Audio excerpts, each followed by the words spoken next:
Општина Велес ги очекува и резултатите од програмата за финансиска поддршка на руралниот развој.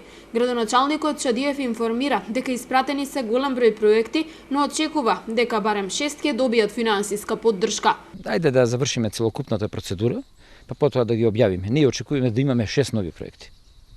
Тоа се нашите очекувања. Ние имаме аплицирано многу повеќе проекти, меѓутоа очекуваме реално 6 да добиеме.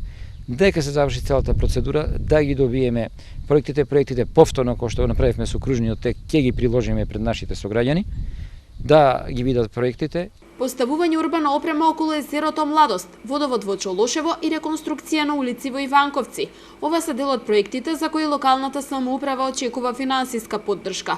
Предвидено е да се изградат 4 видиковци на пешачката патека околу езерото и да се постават корпи за отпадоци по целата должина. Системот за водоснабдување на Чолошево пак предвидува поврзување на населеното место на градската мрежа. Лани, преку програмата за рурален развој, беше изградена канализациона мрежа во селото Раштани, се уреди центарот на Иванковци, како и пешачката патека околу езерото Младост.